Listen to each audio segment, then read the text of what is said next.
지난 시간 쌍유타 니까야 칸다 쌍유타의 바라 숫다, 바라는 짐이라 그랬죠. 짐경 말씀드렸죠. 거기서 부처님께서 4가지 질문을 하셨죠. 첫째는 무엇이 짐인가? 누가 짐을 지고 있는가? 셋째는 어떻게 짐을 취하는가? 넷째는 어떻게 짐을 내려놓는가? 그 질문을 하시고 지난달 이날에는 첫 번째, 두 번째 질문에 대한 대답을 말씀드렸어요. 무엇이 짐인가? 누가 짐을 지고 있는가? 답은 뭐라 했죠?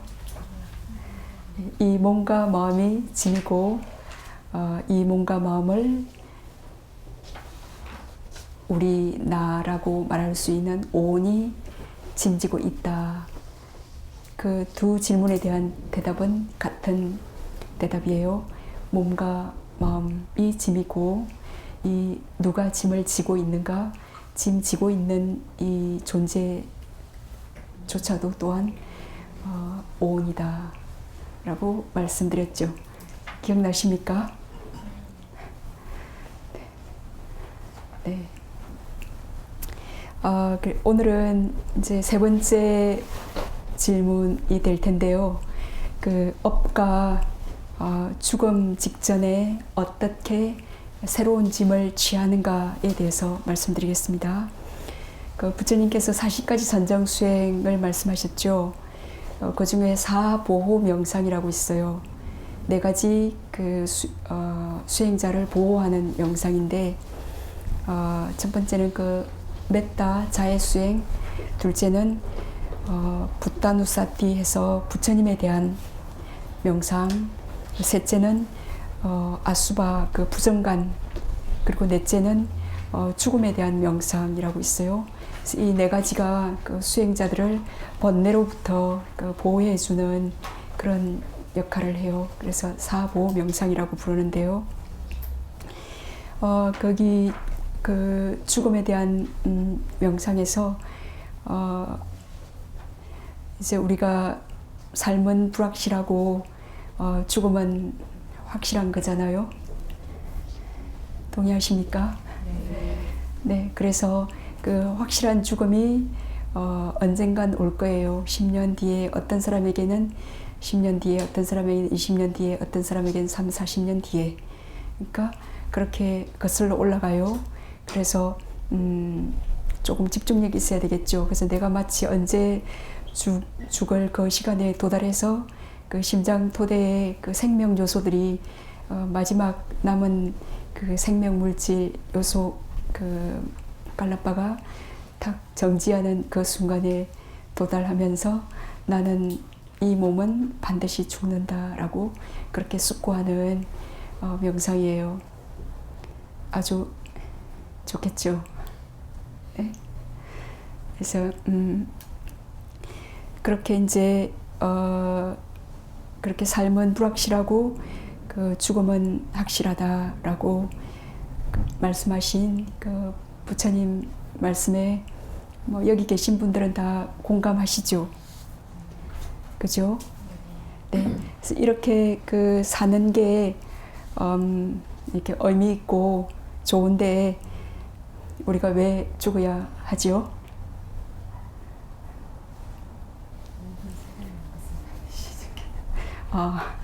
태어난 것은 죽기 마련이기 때문에 네, 정답입니다. 예, 태어났기 때문에 죽어야 되죠. 그죠? 왜 죽어야 하나요? 죽음의 원인은 뭔가요? 낳기 때문에, 태어났기 때문이죠. 왜 태어났죠? 그러면 자꾸 그 원인의 원인을 거슬러 올라가야지 그 원인을 뿌리 뽑을 수가 있죠. 왜 태어났죠? 업 때문에. 오늘이 왜 있게 됐죠? 그럼 어제가 사라졌기 때문이잖아요. 그래서 이 앞전에 죽었기 때문에 태어났죠. 그죠? 그리고 태어났기 때문에 죽기 마련이고, 그래서 죽으면 또 어떻게 되죠? 무명이 있는 한 또 다른 존재를 또 지창해서 거머쥘 거예요. 그러니까 죽는 거 사실은 걱정할 거 하나도 없어요. 또 검어질 거니까. 그죠?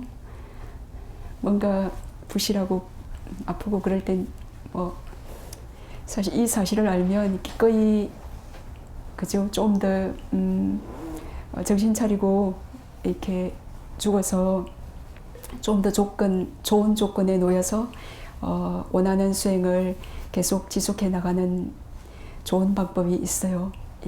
오늘의 어떻게 짐을 취하는가를 잘 이해하신다면 죽음이 두렵지 않게 될 거예요. 그래서 이렇게 죽고 태어나기를 얼마나 많이 하신 것 같아요? 셀 수 없이 기억이 안 나요. 기억하지 못하는 거겠죠. 이것을 기억한다? 그러면 이제 오신통 중에 숙명통을 하신 분이고, 예, 거의 붓다에 가까운 존재일 거예요. 예. 기억하지 못하기 때문에 또 다른 생을 또 거머쥐고, 예, 수없이 엄마 아빠 아들 딸이 됐는데도 그게 기억이 안 나기 때문에 예, 그게 질리지 않고 또 다른 삶을 또 거머쥐죠. 그래서 우리는 가끔 그 사소한 일에서도 가시 찔렸는데 이거 파상풍으로 죽지 않을까? 라면서 혹시 두려워하나요? 아주 사소한 일에서 또 죽을까봐 두려워하죠.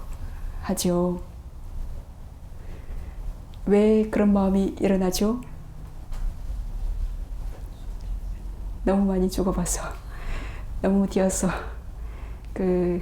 자라보고 놀란 가슴 소뚜껑 보고 놀란다고도 계속 넘어져 왔기 때문에 뭐 누가 와서 치려고 하면 넘어질까봐 두려운 거예요. 예, 너무 많이 죽어봐서 조금 어딘가 불편해서 그럴 때라도 이것 때문에 큰 병이 들어서 죽지 않나 그런 생각이 들죠. 괜히 드는 게 아니겠죠. 그죠? 그래서 죽음을 생각만 해도 두려워서 생각하고 싶지 않은 그런 사람들을 여기는 안 계실 것 같아요. 그죠? 근데 전에 제가 4살, 5살 된 어린이집 아이들에게 뭐 잠깐 소참 담화를 나눈 적이 있어요. 그래서 이제 어린이들 모두 다 건강하지요? 건강한 어린이 손 들어 보세요. 그러니까 애들이 손을 안 들더라고요. 그래서 그럼 어디 아픈 어린이 손 들어 보세요. 그러니까 거의 손을 들어요. 그래서 어디 아파요? 그러니까 나 여기 찔렸어요. 배 아파요. 머리 아파요. 막 그러더라고요. 그래서 그렇게 아파서 어때요? 그러니까 죽을까봐 겁나요. 그러더라고요. 그래서 4살, 5살인데 그래서 죽는 거 어떻게 알아요? 그러니까 할머니 죽었어요. 그러더라고요.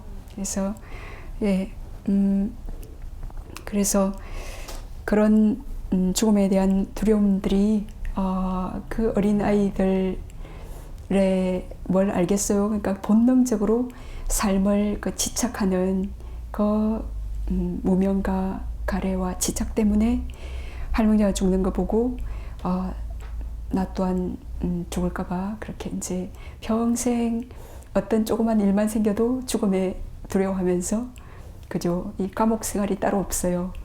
그래서 이제 부처님께서는 생로병사에서 벗어나려고 이렇게 출가를 하셨죠. 예. 그래서 우리가 사실은 이런 감옥에 있으면서 재수다, 오온을 짐지고 있다는 사실을 아는 것만 해도 그 순간 그 짐에서 자유로운 상태예요.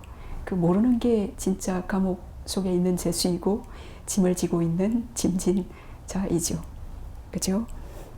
그래서 이런 끝없는 태어나고 죽음에 질리죠, 이제. 그죠? 아직 젊으신 분들은 아직 안 질리지 않는 분 계실까요? 질려서 이 좋은 따뜻한 일요일인데도 여기에다 숨 마음 보기 수행하러 오셨을 거예요. 그죠? 이 진리는 태어남, 죽음, 다시 태어남, 죽음을 끝내고 싶죠. 그죠? 그래서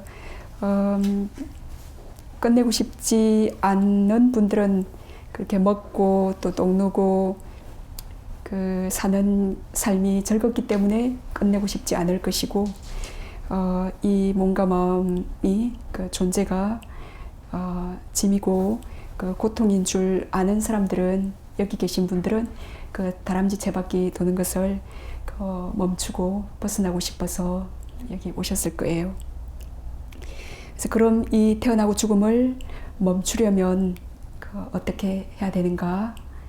예, 그게 이제 부처님께서 바라숫다에서 말씀하신 이 몸과 마음이 짐이다는 것을 아시고 어떻게 이 짐을 취하게 되었는지를 이해하고, 그리고 짐을 놓기 위해서 네 번째 질문이 어떻게 짐을 내려놓는가였죠. 그죠? 그래서 짐을 내려놓기 위해서 숨, 마음, 부기 수행을 해서, 사마타 이파사나 수행을 해서 그걸 실천에 마칠 때 이제 더 이상 태어나지 않게 되는 것이 분명할 것입니다. 그래서 부처님께서 깨달으신 법은 간단합니다. 어렵지 않습니다. 예, 지금 얘기한 이 태어났기 때문에 죽는다, 태어나지 않으면 안 죽는다, 그리고 태어날 원인을 짓지 않으면 늙음과 병듦, 죽음, 그런 고통이 없다. 어제가 사라짐을 원인으로 오늘이라는 그 결과가 있고, 그리고 오늘의 원인이 있기 때문에 우리가 오늘 어떤 생각을, 마음을 의도하고 그런 말을 하고 행동을 하고, 그런 원인이 있기 때문에 내일의 고통이나 그런 결과들이 있다. 그리고 원인이 일어나고 사라지듯이 결과 또한 일어난 뒤에는 사라진다는 그 조건 따라 일어나고 사라지는 연기법을 깨달으면 돼요. 이 일상생활에서 사실은 숨, 마음, 보기를 실천하는 분들께서는 이 간단한 도리를 이해할 거예요. 이해하고 정말 간단하죠. 그죠? 밥 먹으면 배고픔이 사라지고 배가 부르고 만족감이 일어나고, 근데 또 어디 일에 좀 신경 쓰고 또 살기 위해서 좀 하다 보면 배가 고파지고, 또 배가 고프면 몸이 힘이 없어지고 마음이 뭔가 음식을 찾는 그런 마음이 일어나고, 그죠? 이게 다 연기예요. 그죠? 그래서 이 일어나고 사라지는 이 조건 따라 생멸하는 이 연기법을 일상에서 만약에 이해하신다면 그 시시한 그 일상의 사소한 그런 쓸데없는 그런 집착에서 비롯된 그런 고통들에서 자유롭게 될 거예요. 한 80% 그게 큰 어떤 생로병사하는 고통이 아니라면, 견해가 이게 정견이 딱 생기면 한 7~80%의 정말 쓸데없는 잘못된 견해 때문에 지쳐가는 그런 고통으로부터 벗어나게 될 거예요. 그래서 어떻게 짐을 취하는가를 말씀드리기 위해서 먼저 업에 대해서 살펴보겠습니다. 그래서 아직 이 책이 아니고요. 그 업은 인텐션, 그 의도라고 그러죠. 그래서 부처님께서 그 비구들이여, 나는 의도적 행위를 업이라고 말한다. 몸과 말과 마음으로 의도하고서 업을 짓는다라고 이렇게 말씀하셨죠. 그래서 붓다와 아라한의 경우는 그 업의 근원인 그 무명애치가 없기 때문에 업을 쌓진 않아요. 예, 그렇지만 아직 무여열반에 들기까지는 그 오온을 짐지고 있기 때문에 지난 생에 지은 업의 가보는 받아요. 나중에 말씀드릴 그 2번째부터 6번째 자와나의 그 힘 때문에. 그래서 부처님의 12불선업의 가보 있죠. 그것처럼 아란이 되더라도 그 끊임없이 업을 받아요. 그래서 업은 그 선한 의도는 선업, 의도이라고 하고요. 불선한 의도는 불선업이라고 해요. 그것을 판단하는 기준은 열반에 유익한 마음은 선한 의도, 선업이고요. 열반에 해로운 마음들은 불선업이라고 그 기준, 판단 기준이에요. 그리고 이제 열반에 유익한 선업은 결점이 없는 기쁜 행복한 육체적 정신적 가보를 생성해요. 그리고 열반에 해로운 그 불순한 마음은 결점이 있는 불유쾌한, 그러니까 고통스러운 그런 육체적 정신적 과보를 결과로 생성해요. 네. 무섭죠? 간단해요. 콩 심은 데 콩 나고 팥 심은 데 팥 난다. 썬 열매는 썬 씨앗은 썬 열매를 일으키고 단 열매는 단 씨앗은 단 열매를 맺는다. 그거예요. 그 업의 특성은 선업은 좋은 결과, 악업은 나쁜 결과를 생성한다. 지금 말씀드린. 그리고 그 특성 두 번째는 업을 짓는 것도 마음이고 가보를 받는 것도 마음이다. 그 업의 특성이에요. 즉 온 무아이다. 이제 사실은 업 하면은 무아와 그 무아인데요. 그 윤회 주체가 업이지 않습니까? 이것을 잘 이해하시면 그 부처님 가르침의 핵심을 이해한 것이에요. 가장 이해하기 힘든 부분이에요, 사실은. 그렇지만 또 일상생활에서 우리가 업을 짓고 업을 받는 그것밖에 소스가 없기 때문에 사실은 가장 간단하고 수행을 시작한 사람들은 이것을 이해하기 시작하면서 수행이 실제적으로 맛이 있고 재미가 있으면서 진보하기 시작해요. 업의 특성 세 번째는 업과 업의 결과는 그 일체지를 갖춘 부처님의 영역이에요. 그 지혜 제일인 사리부트라 존자까지도 정확히 업과 업의 가부를 알지는 못하시죠. 그러한 업에 대해서 주의해야 될 점이 있어요. 첫 번째는 모든 것은 업 때문은 아니다. 오늘 나눠드린 법요집에 그 24연기 있는데요. 업은 24가지 조건 중에 하나일 뿐이에요. 그래서 그런 이 업이 다만 그 가장 중요하게 작용할 때가 있어요. 언제겠어요? 와, 아시네요. 죽을 때. 우리가 일생에서도 중요한 순간이 있지 않습니까? 그죠? 여기 오늘 하루 24시간 중에서도 중요한 순간이 있을 거예요. 그죠? 오늘의 중요한 하이라이트는 뭐예요? 네. 그러니까 그 순간에, 그 순간에 따라서 내일이 달라질 수 있는 거죠. 그죠? 그래서 그 죽는 순간이에요. 가장 중요하게 업이 작용할 때가. 근데 이 죽는 순간이다라는 이 말은 즉 그 다음 생에 태어나는 마음, 태어나는 순간과 연결되어 있어요. 하나예요. 씨앗과 열매가 다르지 않지 않습니까? 그죠? 어떤 그 품질의 차원, 품질의 상태로 죽었는가에 따라서 그 다음 태어나는 마음이 그 상태에 걸맞는 그 마음 상태로 태어나게 되어요. 그죠? 그래서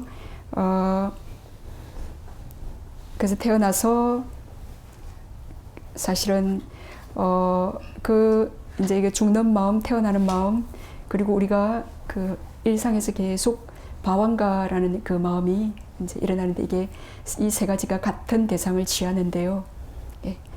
그렇게 전생에서 이생으로 옮겨올 때 그 어떤 윤회의 주체가 있어서 옮겨오는 건 아니죠, 그죠? 그때가 가장 중요한 때요. 업이 그 결과를 발휘하는 때예요. 업에 대해 주의할 점 둘째는 업은 어디에 저장되어 있는 것이 아니에요. 적당한 조건이 형성되면 업의 잠재력인 업력이 일어나요. 그리고 주의할 점 셋째, 업은 숙명론이 아니다. 업의 결과는 그 고정불변한 것이 아니고 현생의 노력으로 바뀔 수 있다.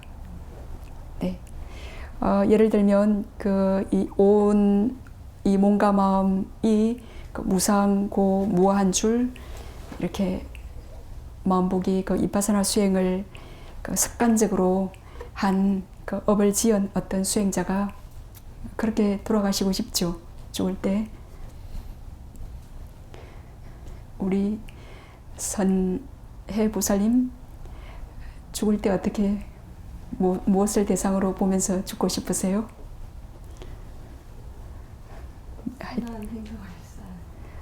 선한 행동을 쌓은 그 업을 기억하면서 네, 이렇게 이제 수음 마음보기를 많이 수행한 이제 어떤 수행자가 이 오온을 몸과 마음을 무상고 무아라고 많이 통찰했어요.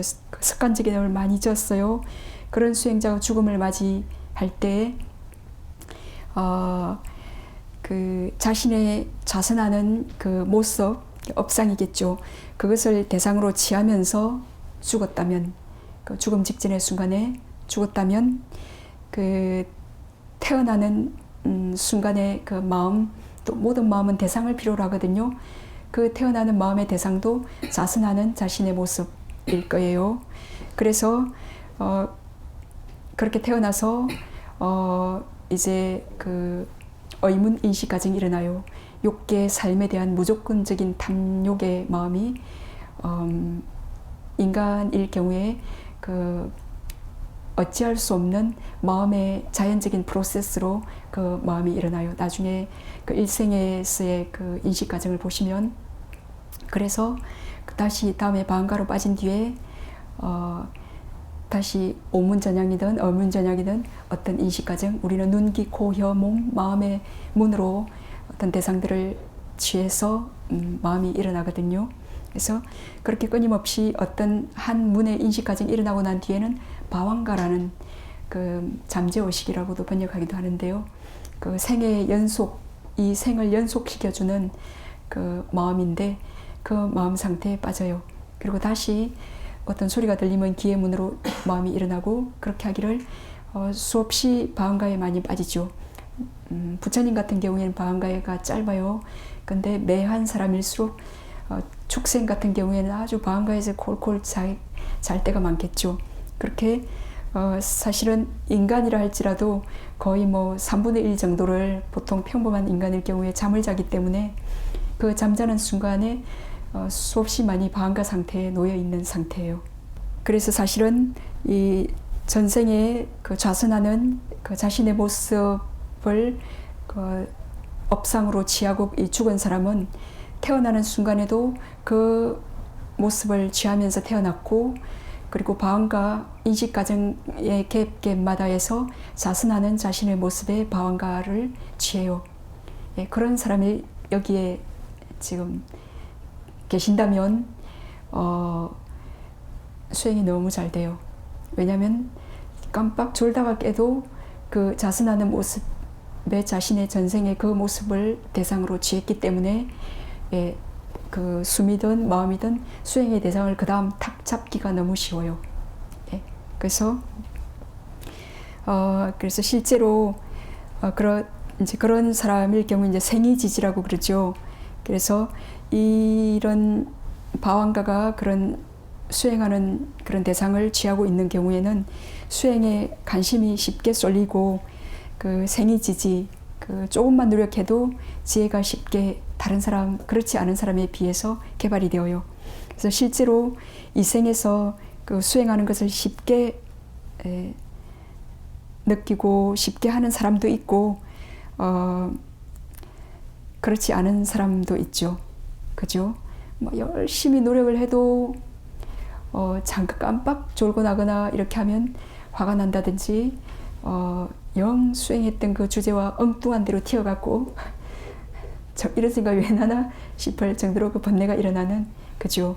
그래서 아무튼 그런 차이는 오직 그 원인과 결과의 업에 의한 차이 때문이에요. 그래서 결국 그 전생의 죽음 직전에 인식 과정의 그 대상이 금생에 내가 어디에 태어날 것인가, 그 죽음 직전의 그 마음 상태 취한 그 대상이 금생에 어디에 태어나는가를 좌지우지할 뿐만 아니라 거기 태어나고 난 뒤에서도 그 방황가 끊임없이 그 방황가 상태에서 그 대상을 취하기 때문에 그 다음 생의 삶에 영향을 미친다라는 거죠. 크게 영향을 미친다라는 거죠. 예. 그러나 이제 여기서 주의해야 될 점이 하나가 있어요. 그 전생의 업이 금생의 삶에 영향을 주는 것은 사실이지만 그러나 절대적인 것은 아니다라. 절대적이지 않다. 그래서 숙명론은 아니죠. 불교는. 예를 들면 그 보석상의 아들 마다나와 그의 아내는 많은 재산을 상속받았죠. 부모님을 잘 만나가지고. 그렇지만 이제 술과 유흥으로 그 탕진하고 구걸하는 신세가 되었죠. 그래서 부처님께서 그 마다나와 그 아내를 보시고 그 아라한에 미소를 지으시죠. 아난존자께서 부처님께서 왜 미소를 짓나 여쭙죠. 그러니까 아난이여, 저 마다나가 초년에 비구가 되어서 수행을 했더라면 저 사람은 아라한이 되었을 거고 저의 아내는 사다가미가 되었을 것이다. 만약 저 사람들이 중년에 비구가 돼서 수행을 했더라면 저 마다나는 아나가미가 되었을 거고 그의 아내는 사다함이 되었을 것이더라고. 그렇게. 그러나 저들은 일주일 후에 죽을 건데 또 지금 구걸을 하고 있구나라고. 언제 죽을지 모르는 그 범부의 상태로 있다, 그 얘기죠. 그러니까 이렇게 이제 컨지혜를 갖고 충분히 이 생에서 아라한이 될 정도의 그런 업을 갖고 태어난 사람일지라도 그렇게 노력하지 않고 그렇게 게으름을 부리면 어리석은 사람으로 그 일생을 마칠 수 있다, 그 얘기예요. 그래서 그 책 232페이지에 보면 업의 분류 개요가 나와요. 그죠? 그 업의 분류 개요, 그 기능에 따라 과보를 생산하는 순서에 따라, 성수가는 시간에 따라, 가부를 생산할 장소에 따라 그렇게 업을 분류해 놨는데요. 찾으셨어요? 업의 개부라는? 예, 거기는 아주 간단하게 돼 있죠. 그죠? 그것에 대해서 말씀드리겠습니다. 이 업은 그 기능에 따라서 생산업, 돕는업, 또 무슨 업이죠? 방해업, 또 파괴업. 예, 그렇게 네 가지로 분류해요. 생산업은 우리가 윤회를 하는데 주된 역할을 하는 지도자와 같아요. 지난 시간에 그 물질과 정신을 생성하는데 그 생산 원인과 돕는 원인이 서로 합쳐져서 물질과 정신을 지원해서 형성한다라고, 이게 사실 참 어려운 파트인데 그것에 대해서 말씀드렸죠. 자, 물질과 정신이 일어나기 위해서는 그 업과 그 업의 힘, 그게 생산 원인이에요. 행유인데 이게 거의 뭐 90%를 차지한다고 그랬죠. 그게 있어야 되고, 그리고 그것을 돕는 매 순간 우리가 지은 업과 업의 힘은 이거는 과거에 있어요. 과거생에. 그리고 그것들을 돕는 원인들이 있어요. 무명애치들. 그리고 물질이라면 마음과 온도와 음식. 물질의 조건 네 가지 말씀드렸죠. 그죠? 한 가지는 업, 생산업이고, 둘째는 마음, 온도업인데, 음식인데요.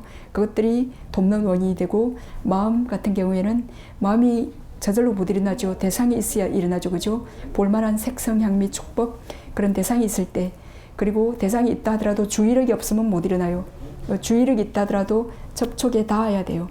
네, 그런 조건들이 이제 돕는 원인이 돼서 정신을 일어나게 해요.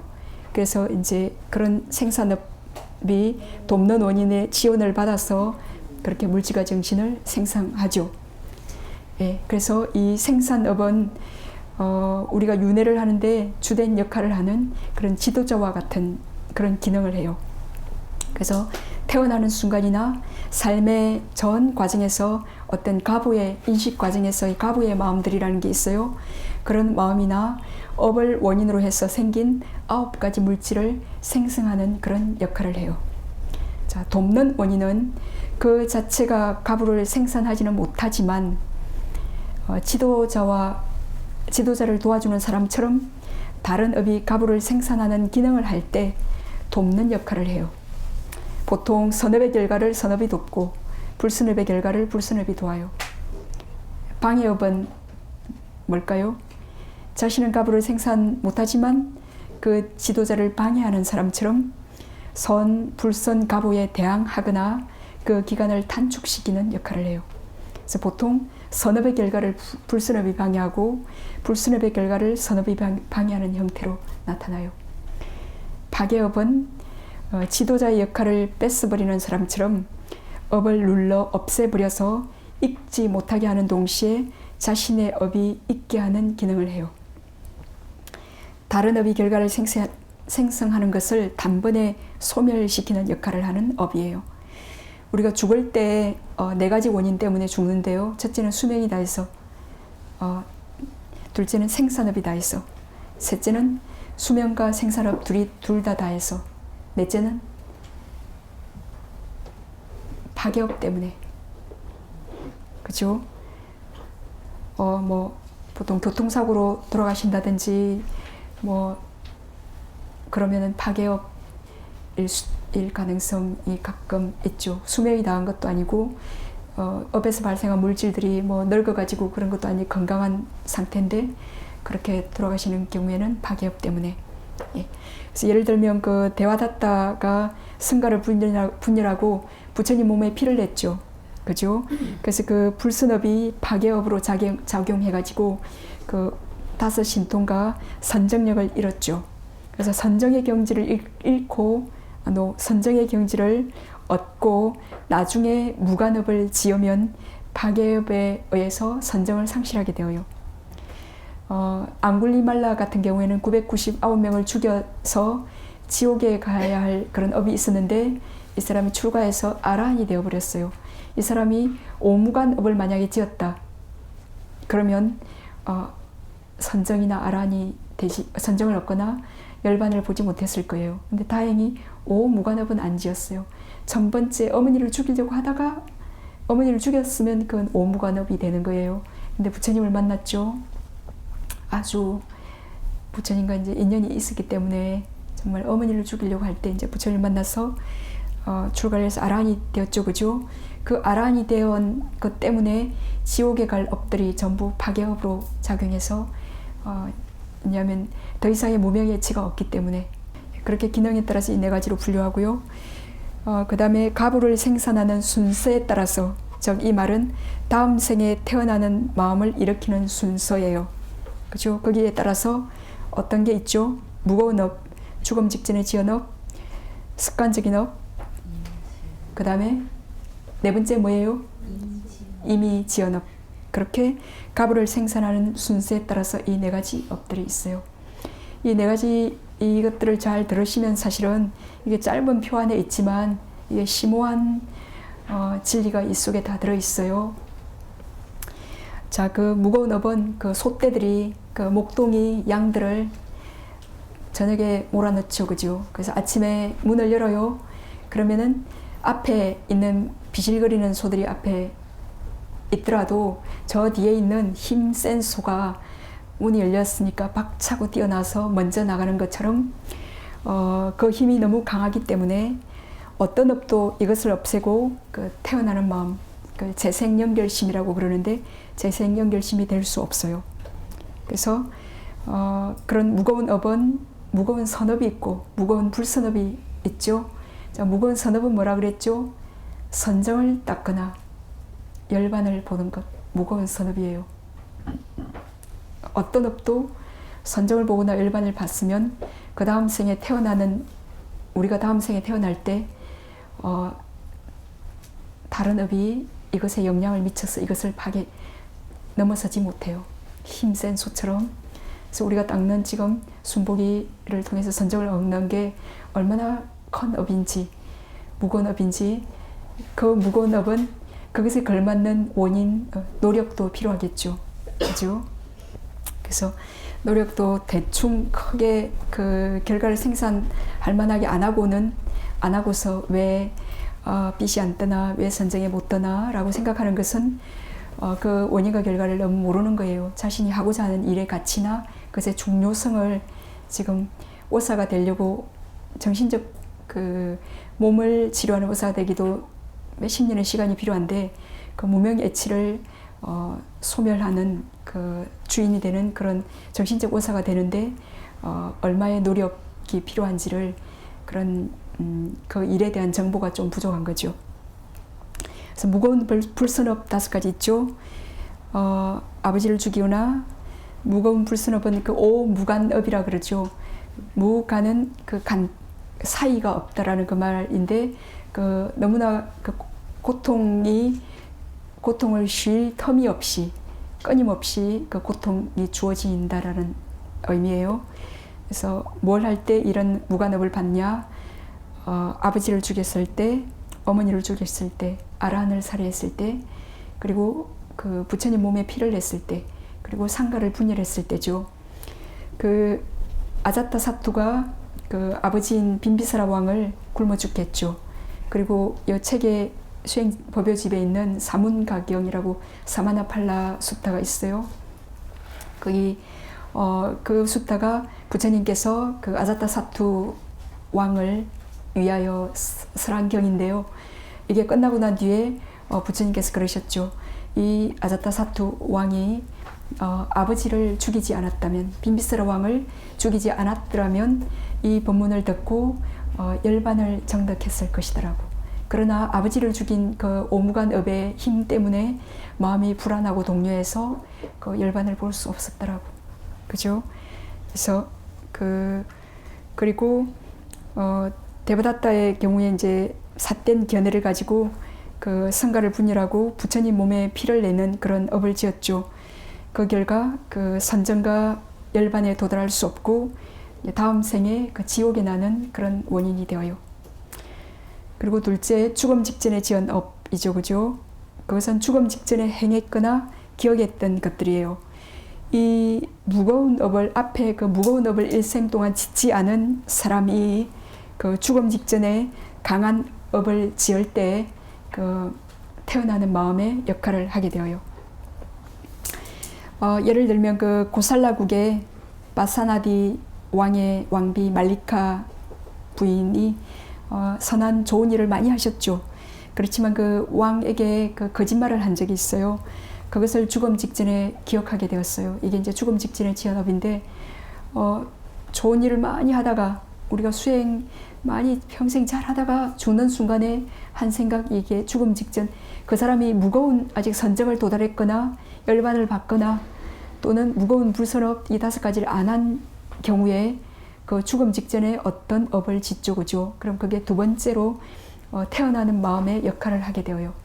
그렇기 때문에 죽음의 순간이 그만큼 중요하다 그 얘기죠. 그죠? 그래서 그 거짓말을 한 것을 기억하고 부끄러움과 그걸 느끼면서 괴로워한 것 때문에 지옥에 태어나서 7일 있다가 그 다음에 그 사람이 그 전생에 왕비, 말리카 왕비죠. 너무 좋은 일을 많이 한 그 힘으로 다시 도솔천에 이제 나게 된 스토리가 있죠. 그래서 이 중요한 사실은 그 죽음 직전에 그 뚜렷한 업이 있는 경우에는 그 업과 관련된 한 종류의 표상이 나타나지만 그 뚜렷한 업이 없는 경우에는 여러 가지 표상들이 경쟁하듯이 나타날 수 있어요. 그래서 그때 옆에서 누가 도와주거나 그 자신에게 그 알아차림과 지혜가 있으면 그 불순한 업의 표상을 선한 업의 표상으로 바꿀 수 있어요. 사실은 우리가 오늘 하루 그리고 살면서 자신의 마음을 보세요. 그 십바라밀, 십선, 선을 많이 하는지 아니면 십불선을 많이 하는지 많이 했던 것들이 정신없는 죽음의 순간에 떠오르기가 쉽거든요. 또 그때 그래서 누군가의 도움을 받아서 왜냐하면 자기는 지금 정신이 없는 그 상태이기 때문에 누군가의 도움을 받아서 그 표상을 바꿀 수가 있어요. 그러니까 불순한 나쁜 표상들이 일어날 확률이 훨씬 높아요. 인간에게는. 왜냐하면 이 인간의 몸은 잠깐 손님의 몸의 상태예요. 우리의 영원한 고향은 사학체라고 그랬죠. 그죠? 그렇게 사학체에서 벗어나기가 쉽지 않아요. 물론 우리가 그 사학체에 계속 있는 건 아니죠. 그죠? 그냥 왔다 가는, 심심해서 지금 호기심 때문에 무명을 한 순간 일으켜서 지금 온 거예요. 그러니까 충분히 벗어날 수 있어요. 그래서 그 소나 존자의 아버지 같은 경우에는 젊어서 사냥꾼이었죠. 그래서 죽는 순간에 그 소나 존자에게 큰 개들이 지금 짖는구나 하면서 두려워했어요. 개 짖는 소리 때문에. 그래서 소나 존자가 나의 아버지가 지금 그 사학체로 갈 표상을 보고 계시는구나. 그리고 얼른 그 부처님 전에 그 탑전에 가서 꽃을 공양 올리고 아버지를 위해서 부처님 전에 꽃을 공양 올려요. 그리고 아버님께 다시 와서 아버님, 제가 아버님을 위해서 그 탑전 불전에 꽃을 공양 올렸습니다. 아버님. 그 말을 듣고 아버지가 그 기쁨을 느끼면서 그 마음이 혼란스럽지 않고 그 부처님을 생각하게 되었어요. 그러면서 처녀들이 온다, 처녀들이 오네 라고 하시면서 돌아가시게 되었어요. 그래서 이런 케이스는 그 아들의 도움으로 그 지옥의 표상이 그 천상의 표상으로 바뀐 경우죠. 그죠? 그래서 반대에는 그 아쇼카 왕이 좋은 일 많이 하셨죠. 폭군이었지만 그 좋은 일을 엄청 많이 하셨죠. 그죠? 그래서 좋은 표상들이 많이 일어났어요. 그렇지만 마지막에 그 오사가 구스베리 열매라고 그걸 하나 왕에게 줬어요. 그래서 내가 이렇게 천하를 통치하고 이런데 내가 죽음의 직전에 이 구스베리 열매 이거 하나밖에 내가 얻지 못하다니, 그 모든 천하를 잃고 그 슬픔 때문에 구렁이로 태어나게 되었죠. 그래서 그 미얀마에서는 그 부모님이 돌아가시거나 누가 죽을 때 그 사람이 그 전에 했던 선업 있죠. 그것을 기억시켜요. 네. 부타 선언에 뭐 신바라밀실 방 하나 하셨죠, 어머니. 그러면서 그 수행처를 기억하세요. 또 어머니 그렇게 수행, 그 숨 마음보기 수행 평생 많이 하셨잖아요. 그 어머니 그 자선실에서 수행하시던 그 모습이 제가 기억이 납니다. 어머니 기억나세요? 이제 그런 식으로 그 하셨던 좋은 일을 막 영수증을, 미얀마는 좀 공양을 해도 영수증을 이렇게 끊어줘요. 그러면 이렇게 다 모아 놓으시더라고요. 집에 이렇게 미얀마 사람들 집에 방문해 보면, 그래서 그 영수증에 그걸 다 모아놔요. 그래가지고 부모님 돌아가시잖아요. 그러면 사실은 이 기억이라는 게 무상해서 젊었을 때, 그리고 힘이 있을 때 막 했던 그 좋은 일들이 기억이 안 나요.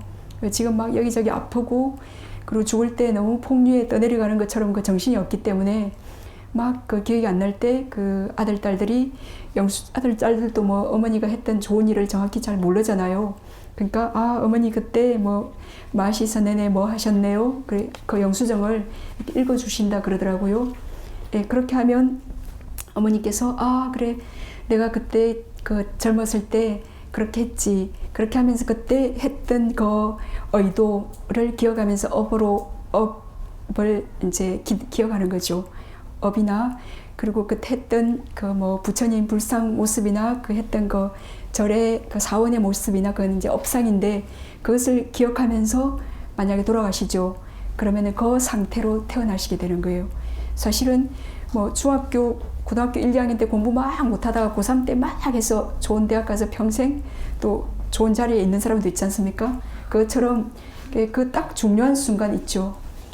그러니까 그거를 아시는 거죠. 그래서 그 죽음의 순간에 막 울면서 뭐 우리는 어쩔 겁니까? 뭐 그렇게 하지 않고, 그러니까 정신없는 부모님이나 그런 분들을 그러니까 이걸 잘 알기 때문이에요. 그 일생의 마음의 흐름, 그리고 그 죽음의 순간이 얼마나 중요하다는 이것들을 법문을 듣고 많이 그게 알기 때문에 계속 그게 딱 상기시켜 드려요. 네, 그렇게 이제 그 죽음 직전의 순간에 왜냐면은 그 무거운 선업이나 불선업이 없는 경우가 너무 많아요. 보통의 그 99%의 사람일 경우에 이 선정과 그 열반을 본 케이스는 정말 드물죠. 그죠? 그래서 무거운 선업 안 지었죠. 그리고 무거운 불선업도 정말 짓기 어려워요. 그죠? 그렇기 때문에 그 죽음 직전에 짓는 업이 두 번째로 그 다음 생을 자지우지 해버리는 거예요. 그래서 그때 살아있는 그 가족들이, 친척들이 이 정보를 아신다면 그때 이렇게 그분이 했던 좋은 일을 상기시키는 거, 아주 그분을 진짜 필요한 순간에 잘 돕는 거예요. 그렇게 해서 그 다음 생에 그분이 어떤 상태로 살아갈 수 있도록 돕는 역할을 하죠.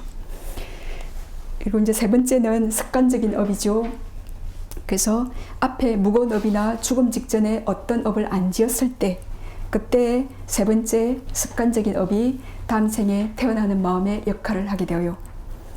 그래서 마음보기 수행을 많이 하시고, 그리고 불법성 삼보를 공경하고, 그리고 십바라미를 행하신 선업의 힘 또는 반대의 십불선행을 하신 습관적인 업들이 이제 이 둘이 없을 앞에 무거운 업과 죽음 직전에 어떤 특별한 업을 짓지 않았을 때 그 다음 생에 태어나는 마음의 역할을 해요. 그리고 이 세 개가 없을 때 이미 지은 사소한 업들 있죠. 그죠? 자기는 기억이 날지 안 날지 모르겠지만 그런 업들이 다음 생에 태어나는 재생연결식의 그런 역할을 발휘해요. 그리고 성숙하는 시기에 따라서 금생에 받는 업, 다음 생에 받는 업, 끊임없이 받는 업, 효력이 없는 업 있죠. 그죠? 그래서 금생에 받는 업은 이 생에서 업의 가부를 내는 그런 업인데요. 나중에 일생의 마음의 흐름 보면 속행이라고 우리가 어떤 대상을 보고 안, 이, 빌, 설, 신식 그리고 의문으로부터 업을 짓는 자화나 속행이 보통 7심찰라가 일어나요. 그 중에 가장 힘이 약한 첫 번째 속행 심찰라의 가보가 금생에 받는 업이에요. 그리고 이제 우리가 수없이 업들을 많은 마음을 일으키지 않습니까? 그래서 첫 번째 자화나 속행하면 강하게 업을 짓는 마음인데요. 그 가부를 이 생에 탁 죽어버리죠. 그러면은 지금 첫 번째 자화나 속행의 가부들은 효력을 상실한 업이 되어요. 더 이상 이제 받지 못하죠. 자, 다음 생에 받는 업은 7가지 속행, 강하게 업을 짓는 자화나 그 중에 두 번째로 힘이 약한 7번째 속행의 가보들이에요. 네? 그러니까 우리가 매 순간 오문으로 마음을 일으키고 마음의 문으로 마음을 일으켜요. 이게 이제 인식과정, 이것을 잘 이해하시면 정말 마음이 무아이구나 라는 것을 아시게 되어요. 그래서 실제 인식과정에서 업을 짓는 게 이제 속행, 자화나 강하게 업을 짓는 마음 심찰라가 7심찰라가 있는데 첫 번째 자화나 속행의 결과는 이 생에서 다 가부를 일으키고 7번째는 다음 생에서 가부를 일으키고 두 번째에서부터 6번째 있죠. 이것은 끊임없이 받는 업이 되어요. 이거는 이제 강하게 업을 일으키는 이제 힘이 강한 상태인데요. 이것은 세 번째 생으로부터 아란이 되어서 무여열반에 들 때까지 가부를 생성하는 업이에요. 그래서 이 업은 윤회가 계속되는 한 결코 소멸되지 않고 조건이 될 때마다 가부를 일으켜요. 우리 부처님 12불선업 아시죠? 6년 고행, 손들이 여인이 나타나서 부처님 아이를 임신했다고, 또 어떤 여인이 나타나서 나는 부처님의 남편이라고, 또 데와다타 계속 부처님 살해하시려고 돌 굴려 떨어뜨리고, 또 부처님 말먹이도 3달간 어떤 장자가 공양 잘 올리겠습니다 해놓고 깜빡해버린 거예요. 그래서 제자들과 함께 말먹이 갈아서 드시고, 또 등창, 등이 너무너무 등 척추가 아파서 고생하셨죠. 네, 그런 부처님의 12불선업들이 있어요. 이것이 언제 부처님께서 이런 업을 지었는데 이 가부들을 부처님이 된 마지막 생에서까지 받으셨겠어요. 그죠?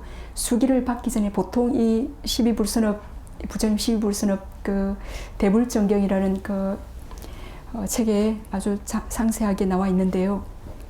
이것은 부처님께서 그 연등 부처님으로부터 수기를 받기 전에 그때 지었던 업들이에요. 보통 그때 한 생에서 일자 무식군이었을 때, 술 주정뱅이였을 때 한마디 그냥 지나가는 빠찌까 부타한테 했던 말, 그것이 씨앗이 돼갖고 수없이 사학체에 갔다가 막 많이 했는데, 부처님 되고 난 뒤에도 그 삼맥삼부다가 되고 난 뒤에 그때 했던 그 무지몽미한 상태에서 했던 그 말 한마디 때문에, 아, 이렇게 나는 저 빠찌까 부타 그 벽지부리 그 밤에는 여인과 자고 이렇게 아침에 눈을 지그시 내리감고 안 그런 척 거기 탁발을 하는구나.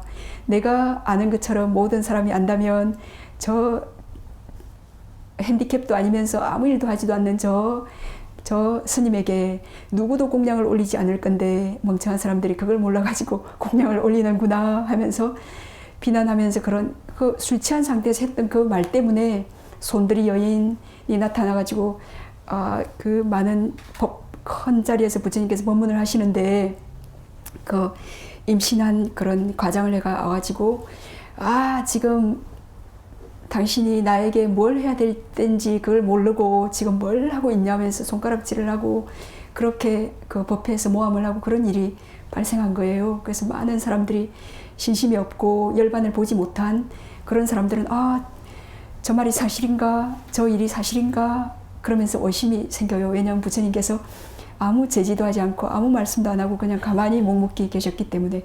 왜냐하면 부처님께서는 왜 저 여인이 저렇게 하는지 그 원인을 아시기 때문에 왜 그러냐? 그게 안 되는, 그렇게 할 수가 없는 거죠. 모든 원인을 아시기 때문에. 그래서 그냥 가만히 계셨던 거예요. 하여튼 그런 일들이 그게 아주 오래오래 전에 수기를 받기 전에 일자무식군이었을 때 했던 그 한 행위가 그때 두 번째 속행과 여섯 번째 속행, 그 다섯 속행이 그 원인들이 그 수없는 생에서 끊임없이 받는 업의 그 가부를 일으키면서 마지막 그 부처님이 되신 생에서까지 그런 가부를 생성하게 되었어요. 무섭죠? 그죠? 그래서 네, 그래서 정말 우리가 이런 올바른 정보가 있으면 그 정보 때문에 그 순간의 그 숙고와 그 사유 바르게 살아갈 수 있게 되어요. 바른 방향으로. 그 네 번째는 효력이 없는 업 있죠, 그죠? 효력을 상실한 업인데 금생이나 내생에 있게 되어 있는 업이 그 조건을 만나지 못했을 때 효력을 상실한 업이 되어요. 그 첫 번째와 일곱 번째 자완화의 결과들이겠죠. 그래서 아라한의 경우에 그 임종시에 그 과거에 지은 모든 업들이 효력을 상실하게 되어요.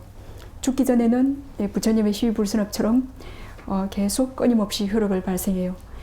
어떤 사람이 부처님의 인생을 보면 참 모함도 많고 참 고단하셨죠. 또 제자들도 얼마나 애를 먹였습니까, 그죠? 오른쪽으로 가자 그러면 아닙니다. 그 시자가 왼쪽으로 저는 갈랍니다. 그래가지고 왼쪽으로 가고, 그죠? 그러니까 저는 가끔 나의 제자들 중에서 그렇게 하는 제자는 나를 죽이려고 하진 않지 않습니까? 그러니까 어지간하면 아유 참 감사하다, 참 고맙다, 나의 스승이다, 이제 그냥 그렇게 생각이 되어지는데요.